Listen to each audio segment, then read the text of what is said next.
আজ আপনাদের শোনাবো একটা যুদ্ধের গল্প। ইতিহাসে ভূমি, সম্পদ, এমনকি নারীকে কেন্দ্র করে নানা যুদ্ধ হয়েছে, রক্ত ঝরেছে। সেসব যুদ্ধের গল্প মর্মান্তিক, কটু, তিক্ত স্বাদের।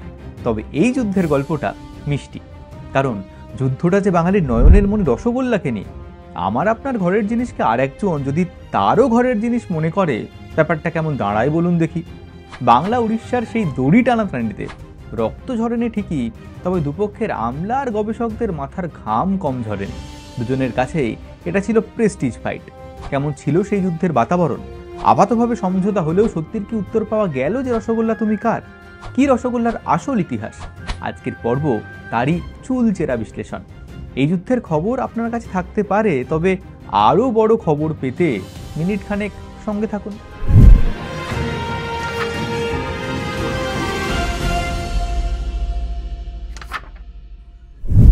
বাংলার মিষ্টি জগৎ বিখ্যাত, আর পৃথিবী বাংলার মিষ্টি বলতে এক ডাকে রসগোল্লাকে চেনে। বলতে গেলে রসগোল্লা বাঙালির কাছে একটা সাংস্কৃতিক পরিচয় বা তার কালচারাল আইডেন্টিটি। সব কিছু ঠিকই ছিল, কিন্তু 2015 সালের 30শে জুলাই উড়িষ্যা নীলাদ্রি বিজয়ার দিনে রসগোল্লা দিবস পালন করে বসল। বাংলার প্রতিবেশী রাজ্য উড়িষ্যাতেও রসগোল্লা ভীষণ জনপ্রিয়, তাই মিষ্টি নিয়ে মাতামাতি তারা করতেই পারেন। কিন্তু আপাত নিরীহ এই উদযাপনে ছিল যুদ্ধের বীজ। ওই দ্বিতীয় বিশ্বযুদ্ধের অস্ট্রিয়া সার্বিয়ার কেসের মতো আর কি। উড়িষ্যা আসলে রসগোল্লার জিআই তকমা পেতে আবেদন করেছিল, তাই 2015 সালে পশ্চিমবঙ্গ সরকার তড়িঘড়ি রসগোল্লার জিআই তকমার জন্য পাল্টা আবেদন করল। জিআই আসলে কোনো জিনিসের সত্ত্ব বা ভৌগোলিক মান্যতা বলতে পারেন। ওয়ার্ল্ড ইন্টেলেকচুয়াল প্রপার্টি অর্গানাইজেশন এই মান্যতা প্রদান করে। যেমন দার্জিলিং চা, গোবিন্দভোগ চাল, ফজলি আম, শান্তিপুরের শাড়ি, বাংলার পটচিত্র ইত্যাদি নানা বিষয়ের জিওগ্রাফিক্যাল ইন্ডিকেশনস ট্যাগ আমাদের দখলে রয়েছে। তাতে সম্প্রতি যুক্ত হয়েছে টাঙ্গাইল শাড়ি, তা নিয়েও বাংলাদেশের সঙ্গে দড়ি টানাটানি শুরু হলো বলে।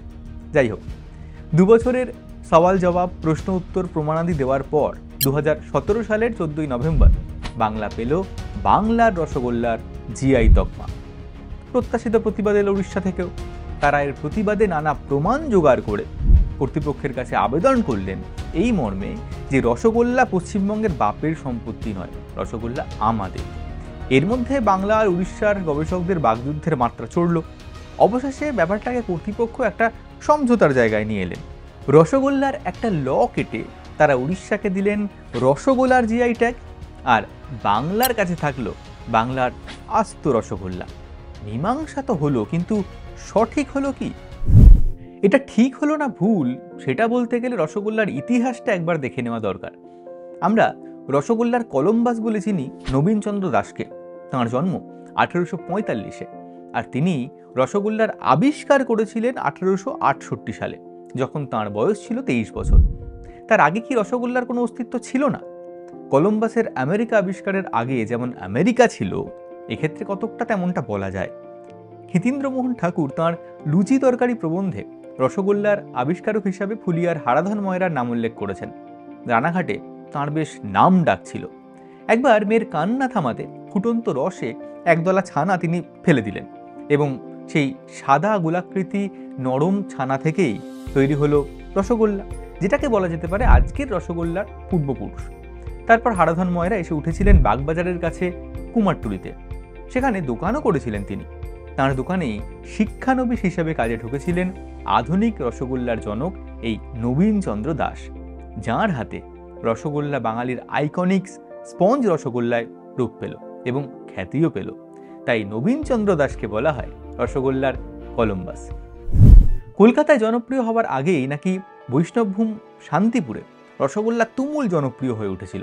তাই রানাঘাট শান্তিপুরের মধ্যে এখনও রসগোল্লাকে নিয়ে দড়ি টানাটানি চলে। তবে সে যাই চলুক, বাঙালির কাছে রসগোল্লার জন্ম এই বাংলায় 19 শতকের দ্বিতীয়ার্ধে, আর নবীনচন্দ্র দাস তার রূপকার। কিন্তু উড়িয়ারা কি বলছেন এই প্রসঙ্গে? বাংলা রসগোল্লার এই ইতিহাসকে এক ফুৎকারে উড়িয়ে দিচ্ছেন উড়িয়ারা। তাদের বক্তব্য, মাত্র 150 বছরের রসগোল্লার ইতিহাস নিয়ে বাঙালির হইচই হাস্যকর। ওট্রভূমে রসগোল্লার ইতিহাস অনেক প্রাচীন। রথযাত্রার পর ফিরে এসে জগন্নাথ যখন দেবী লক্ষ্মীর মান ভাঙাতে গিয়েছিলেন, তখন তিনি তাকে খাইয়েছিলেন রসগোল্লা। সেই প্রথা মেনেই পুরীর মন্দিরে এখনও নীলাদ্রি বিজে বা বিজয়ার দিন রসগোল্লার ভোগ দেওয়া হয়, আর সেটা পুরীর মন্দিরে নথিবদ্ধ তথ্যে আছে। আগে বলেছিলাম 2015 থেকেই এই দিনটা পালিত হচ্ছিল রসগোল্লা দিবস হিসেবে। শুধু পুরীর মন্দিরে রসগোল্লার ভোগ নয়, তারা বলছেন উড়িষ্যার অন্যতম জনপ্রিয় কবি পঞ্চকবির একজন বলরাম দাসের জগমোহন রামায়ণে রসগোল্লার উল্লেখ আছে। সেখানে অযোধ্যাকাণ্ডে রাম বনবাসে গেলে তাকে ফিরিয়ে আনার জন্য ভরত শত্রুঘ্নরা যখন যাত্রা করছেন এবং পুঁথিমধ্যে ভরদ্বাজের আশ্রমে আতিথ্য নিচ্ছেন, সেখানে তাদের সেবা করা হচ্ছে নানাবিধ খাবার, মিষ্টি ও রসগোল্লা দিয়ে। তাই 500 বছর আগের সেই টেক্সটে গোটা গোটা করে লেখা আছে, কুড়া রসগোল্লা যে অমৃতা রসবলি। এই বলরাম দাস চৈতন্যদেবের সমসাময়িক, অর্থাৎ এই কাব্য লেখা হয়েছে পঞ্চদশ শতকে। এরকম প্রমাণ ছড়িয়ে আছে 1892-এর উৎকল দীপিকায়, 1893-এর বালিযাত্রায়, 1904-এর উৎকল সাহিত্যতে। তাহলে বাংলাতে রসগোল্লা কিভাবে এলো? এই প্রশ্ন জিজ্ঞেস করলে তাঁরা বলছেন যে মহাপ্রভুর অনুগামীদের সূত্রে রসগোল্লা শান্তিপুর সংলগ্ন অঞ্চলে প্রথমে পৌঁছয়, যে কারণে শান্তিপুর বৈষ্ণবভূমে রসগোল্লা এত জনপ্রিয়। আর কলকাতায় রসগোল্লা গেছে 19 শতকে বাবুদের বাড়িতে যে উড়িয়া রাঁধুনিরা এসেছিল তাদের সূত্রে। তাই মাত্র 150 বছরের ঠুনকো ইতিহাস নিয়ে বাঙালির রসগোল্লা তত্ত্ব বা রসগোল্লার সত্য দাবি করা একদম অন্যায় আর অনুচিত। রসগোল্লা যদি আপনার ইমোশন হয় বা নাও হয়, এহেন সওয়াল জবাব শুনে বাঙালি হলে আপনি তো মুষড়ে পড়বেনই। দেখি ওদের যুক্তির পাল্টা আমরা কিছু দাঁড় করাতে পারি কিনা। উড়িয়াদের কাছে আমাদের প্রথম প্রশ্ন, আমরা যতদূর জানি যে ছানা বা পনির এই যে শিল্পটা, এটা পর্তুগিজদের দান। তা পর্তুগিজরা এই দেশে এসেছেন 17 শতকে। তাহলে তার 200 বছর আগে বা তারও বহু বহু বছর আগে ছানার রসগোল্লা বা রসগোল্লা এলো কোথা থেকে? আর ছানা শব্দটাও যে বাংলা শব্দ। এই প্রশ্নের উত্তরে তারা বলছেন বাজে কথা। সংস্কৃতে আমিক্ষা, দুধ কুর্চিকা এই শব্দগুলোর উল্লেখ আছে ছানা অর্থেই, আর সেটা আছে 400 খ্রিস্টাব্দের অমর কোষে। এবং সংস্কৃত ছিন্ন থেকেই ছানা শব্দটা এসেছে। আর ছানার প্রচলন একটা পার্সিয়ান প্রভাব। তাই ছানা যদি পর্তুগিজরা আসার আগে নাই থাকবে, তাহলে ছানা নামটা কেন রয়েছে প্রাচীন সংস্কৃত সাহিত্যে? বেশ, শুনলাম। এবার তাহলে একটু আমাদের কথা বলি। প্রথমত, ভারতীয় সংস্কৃতিতে ছানা কখনোই মান্যতা পায়নি। শ্রীকৃষ্ণের নানা কাহিনী আমরা সবাই কম বেশি জানি। সেখানে দুধ, দই, ঘি, সর, ননি, ক্ষীর এই সমস্ত কিছু তার প্রিয় খাদ্য তালিকায় ছিল, কিন্তু সেই তালিকা কোথাও খুঁজে আপনি কখনো কি ছানা পেয়েছেন? পাননি, আর পাবেনও না। কারণ তখন বিশ্বাস করা হতো যে দুধ ফেটে ছানা হয়। আর দুধের মতো পবিত্র বিষয়কে এই বিকৃত রূপ দেওয়া বা তাকে শুভ কাজে লাগানো বা দেবতার ভোগে উৎসর্গ করা, এটা তো যায় না। তাই বলে কি ভূভারতে তখন ছানার অস্তিত্বই ছিল না? সেটা নয়। তখন কারোর ঘরে কখনো কি দুধ ফাটতো না? নিশ্চয়ই ফাটতো। তাই তার একটা কিছু তো নাম থাকবে। দেখুন, বিছুটি পাতা তো আমরা খাই না, কিন্তু বিছুটি গাছের কাজ খেসি না বলে কি বিছুটি শব্দটা আমাদের অভিধানে নেই? আমাদের এত প্রাচীন ও মধ্যযুগের সাহিত্যে বাঙালির খাদ্য তালিকার সুবিস্তৃত বিবরণ রয়েছে। সেখানে রয়েছে হরেক রকম মিষ্টির কথা, কিন্তু কোথাও ছানা নেই। কারণ সেভাবে তখন তার প্রচলনই ছিল না। তাই বলা যায় দুধকে ইচ্ছাকৃতভাবে ফাটিয়ে ছানা বানানো হবে এবং সেই ছানা দিয়ে মিষ্টি বানানো হবে, এরকম ধারণাও আমাদের ছিল না। আর বাণিজ্যিকভাবে মিষ্টি তৈরি করতে গেলে তো কখন কার ঘরে দুধ ফাটবে সেই অপেক্ষায় ময়রারা বসে থাকবেন না, দুধ কাটাতে হবে। তাই দুধকে অশুদ্ধি দিয়ে ছানা কাটানোর ব্যাপারটাকেই যখন অশুভ হিসেবে দেখা হতো, তখন সেটার চল একেবারেই ছিল না। এ কারণেই মানুষ ছানার সঙ্গে পরিচিত হলেও আগে ছানার মিষ্টি হতো না।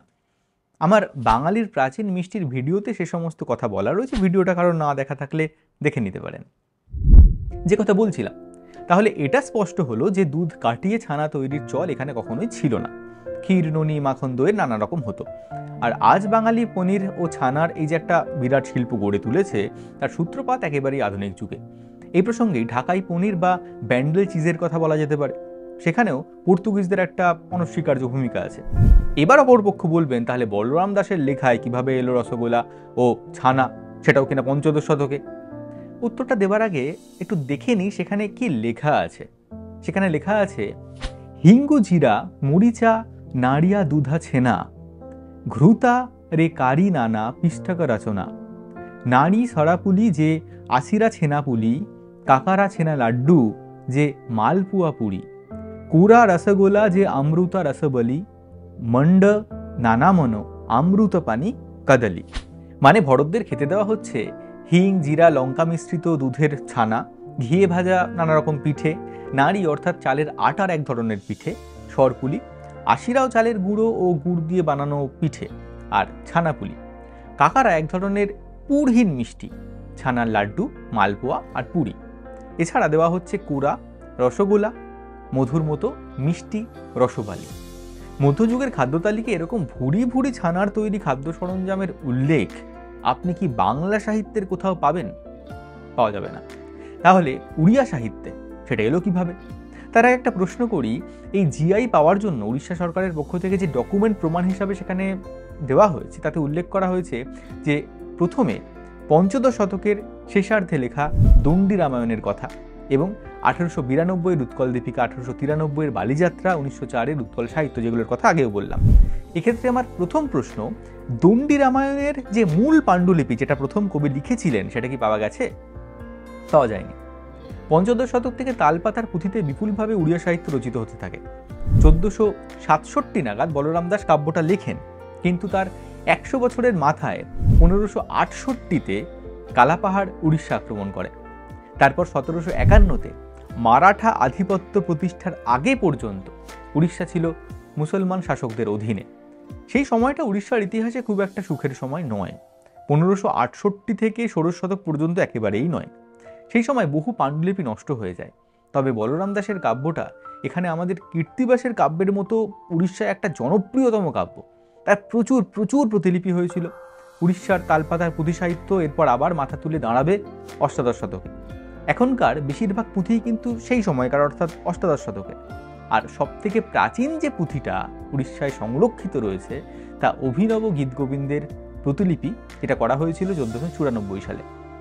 এমনিতে 300 বছরের বেশি তালপাতার পুঁথি টেকে না, তাই সেখান থেকে কপি করে রাখা হয়। আর রামায়ণের মতো এত বিপুল জনপ্রিয় কাব্যে অনুলিপিকারদের যে হাত পড়বে না বা অন্য কোনো কবির দ্বারা তাতে কিছু অংশের সংযোজন বিয়োজন ঘটবে না, এটা বিশ্বাস করতে খুব কষ্ট হয়। আজ আমরা যে কাশিদাসী মহাভারত পড়ি তার পুরোটা কি কাশিরাম দাস লিখেছেন? না, তাঁর মৃত্যুর পরে অনেকটা অংশ সংযুক্ত হয়েছে যেটা তাঁর লেখা নয়। আরেকটা বিষয় লক্ষ্য করুন, তাঁরা যে প্রমাণ দিয়েছেন সেখানে 1467 সালের পর টপকে একেবারে 1892, 93 এবং 1904। কেন? পঞ্চদশ শতকেরই আরও কাব্যের রেফারেন্স বা সেই সময় অন্যান্য কাব্যের রেফারেন্স দেওয়া হলো না কেন? কারণ নেই। তাই যে কারণে বাংলা সাহিত্যে নেই, সেই কারণেই উড়িয়া সাহিত্যতেও নেই। যেটুকু আছে সেটা পরে সংযোজিত হয়েছে। সুতরাং প্রাচীনকাল থেকে উড়িষ্যায় রসগোল্লা তৈরি হয়ে আসছে এ দাবি সর্বৈব মিথ্যা। আর জগন্নাথ মন্দিরে যে রসগোল্লার ভোগের কথা জানা যায় সেটা শ্রী চৈতন্য চরিতামৃতের মতো প্রাচীন গ্রন্থগুলোর কোথাও কিন্তু জগন্নাথ দেবের ভোগে রসগোল্লার কোনো উল্লেখ মেলে না। ক্ষীরমোহন বলে একটা গোলাকার মিষ্টির নাম পাওয়া যায় যেটা আদতে রসগোল্লা নয়। জিআই এর আবেদনেও এর কোনো প্রাচীন বা মধ্যযুগীয় ডকুমেন্ট তারা দেখাতে পারেননি। সেখানে তারা রেফারেন্স দিয়েছেন উড়িষ্যা গেজেটে প্রকাশিত 1955 সালের একটি তথ্যের। তাহলে এখন প্রশ্ন হচ্ছে, উড়িষ্যার রসগোল্লা এলো কোত্থেকে? এটা কি কলকাতার দান, নাকি চৈতন্য মহাপ্রভুর সঙ্গে উড়িষ্যায় পাড়ি দিয়েছে রসগোল্লা? দেখুন, এটার সম্পর্কে দৃঢ় কোনো প্রমাণ আমি এখনো পর্যন্ত পাইনি। তবে পর্তুগিজদের সঙ্গে বাংলার মতো উড়িষ্যার সম্পর্কও কিন্তু বহু পুরনো। বলা যায় চৈতন্যদেব ও পর্তুগিজরা প্রায় একই সময়ে উড়িষ্যায় থাকতে শুরু করেন। সময়টা 1500 খ্রিস্টাব্দের শুরু। তখন থেকেই পর্তুগিজরা পূর্ব ভারতে ঘাঁটি গাড়ার চেষ্টা করতে থাকে এবং 1514-তে তারা থিতু হয় উড়িষ্যার পিপলিতে। পিপলি বা পিপিলি এখন পুরী জেলার মধ্যে পড়ে। 1514 থেকে 1615 এই 100 বছর উড়িষ্যা থেকে চট্টগ্রাম পর্যন্ত ইউরোপীয়দের মধ্যে পর্তুগিজদেরই কিন্তু একচেটিয়া আধিপত্য ছিল উড়িষ্যায়। তারপর ডাচরা তাদের প্রতিদ্বন্দ্বী হিসাবে দেখা দেয়, সেটা 1625 খ্রিস্টাব্দ নাগাদ। চৈতন্যদেব তাঁর জীবনের শেষার্ধ কাটিয়েছিলেন পুরীতেই, সেটা মোটামুটি 1509-10 থেকে 1533 পর্যন্ত। আপনারা সকলেই জানেন যে এই 2 দশকের মধ্যে চৈতন্যদেব যেমন জগন্নাথ দেবের মূল তত্ত্বের দ্বারা প্রভাবিত হয়েছিলেন, ঠিক তেমনভাবেই সাংঘাতিকভাবে তিনি প্রভাবিত করেছিলেন পুরো নীলাচলকে। পুরীর সমসাময়িক রাজা তাঁকে মনে করতেন অবতার রূপে। বৈষ্ণব সমাজে ছানার মিষ্টিকে মান্যতা দিয়েছিলেন শ্রী চৈতন্যই। সে কারণেই শান্তিপুর রানাঘাট রসগোল্লার প্রসূতি হিসাবে দাবি জানায়। সেই ইতিহাস আগেই বলেছি। এখন এটাই বলতে চাই, হতে পারে চৈতন্য পার্ষদ ও অনুসারীদের সূত্রে ছানার বাড়বাড়ন্ত হয় পুরীতে। আবার এও হতে পারে যে পুরী জেলার পিপলিতে পর্তুগিজদের প্রভাবে ওই অঞ্চলের মানুষ ছানাকে ধীরে ধীরে গ্রহণ করেন, ঠিক যেমনটা বাংলার ক্ষেত্রে ঘটেছিল, এবং চৈতন্যদেবের সূত্রে সেটা মান্যতা পায়। আর তারপর রসগোল্লার জনপ্রিয়তা লোকপ্রিয় দেবতা জগন্নাথের ভোগে তাকে স্থান করে দেয়। তবে বাঙালি ও ওড়িয়াদের রসগোল্লা কিন্তু চরিত্রগতভাবে আলাদা। পিওর ছানা দিয়ে রসগোল্লা তৈরি হয় না, তাই সেটা হয় নরম। আর সেখানে 60-40 অনুপাতে চিনি ও জলের সিরাপকে প্রায় 1 ঘন্টা ধরে ক্যারামেলাইজ করা হয়, ফলত উড়িষ্যার রসগোল্লা লালচে। তাই রসগোল্লার একমাত্র অরিজিন হিসাবে উড়িষ্যার এই যে দাবি, তা ভিত্তিহীন। তাদের নিজেদের মতো করে একটা ইতিহাস তাদের আছে, সেটা নিয়েই তারা খুশি থাকলে আজকের এই যুদ্ধ বা তর্কযুদ্ধের প্রয়োজন তো পড়তো না। তবে হয়েও মন্দ হলো না, কি বলেন? ঝুলে থাকার চেয়ে কোনো মামলার নিষ্পত্তি হয়ে যাওয়াই ভালো। আর এই সওয়াল জবাবে উকিল হিসাবে আমি কত নম্বর পাবো কমেন্টে জানাবেন। কিছুদিনের মধ্যে ওয়েবসাইট আসছে, এই কেসের সব ডকুমেন্ট সেখানে থাকবে, ডেসক্রিপশনে লিঙ্ক দিয়ে দেবো। আর এসব খবর শুধু নিজের কাছে না রেখে একটু শেয়ারও করবেন, যাতে ভবিষ্যতে এমন প্রশ্নের মুখোমুখি কেউ হলে তাকে মাঠ ছেড়ে পালাতে না হয়। আজ আসি, দেখা হচ্ছে পরের পর্বে। ধন্যবাদ।